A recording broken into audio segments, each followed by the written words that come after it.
Sa kabila ng kanyang pag-amin na meron siyang stage 4 lung cancer, nagawa pa magbiro ni Senadora Miriam Defensor Santiago. Nagpahaging pa ang palabang senadora ng posibilidad na pwede siyang kumandidato sa pagkapangulo sa 2016 elections. Saksi si Jam Sisante.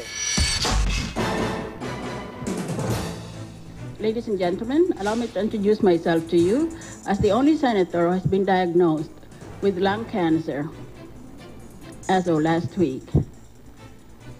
I have cancer of the left lung, which makes it hard for me to breathe. Halatang hingal at nanginginig pang magsalita, pero tila palaban pa rin si Senadora Miriam Defensor Santiago sa announcement niya kanina. I'm very excited.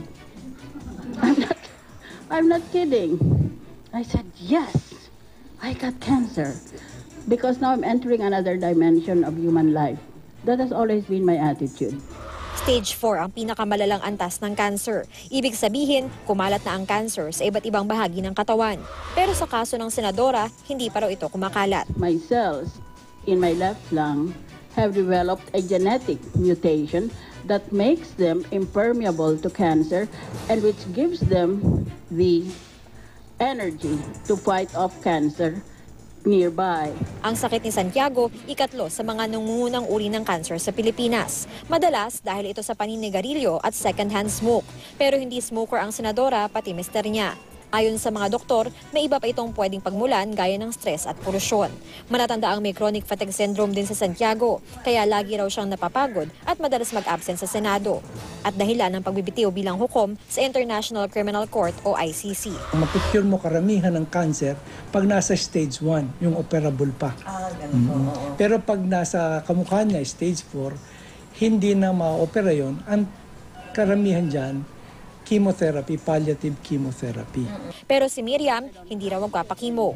Just take the tablet and in effect, it will give me all the benefits of chemotherapy without the side effects. Kapag hindi tumalab ang 1.5 buwang gamutan dito sa Pilipinas, magpapagamot daw si Santiago sa Amerika. I hope to be able to see you in 6 weeks, fully cured of cancer. May sakit man, nagpakakwela pa rin ang senadora. My husband said, go to the United States. And I said, are you thinking you're lucky? Ano ka sinuswerte? I don't know what the reaction of my enemies are. Maybe they'll be happy because on the one hand I might die and then they could get rid of me. But on the other hand, I might survive and then I will get rid of them. Kabilang sa mga nakaalitan niya si dating senador at ngayon rehabilitation czar Ping Lacson. Pero sa kabila raw nito, sabi ni Lacson, sincero pa rin daw niyang ipinagdarasal ang agarang paggaling ni Santiago. Ang aktres at kilalang malapit kay Santiago na si Heart Evangelista nalungkot din sa balita. Ipinagdarasal din ng Malacanang ang paggaling ng senadora na kahanga-hanga raw sa patuloy na pagtupad sa kanyang tungkulin. Pero kahit may sakit, posibleng target pa rin daw ni Santiago maupo sa Malacanang kahit nabigo siya noong 1992. Tie up all of these loose ends. And then we have these young people in the social media. I understand that I already have 1 million likes, so I'll just but unlike other candidates, I'm not going to cheat. So I already have more than 1 million likes, and that should be enough. And I got Twitters in high numbers, and it depends, really. Maybe God will send me another disease, so I'll have to go.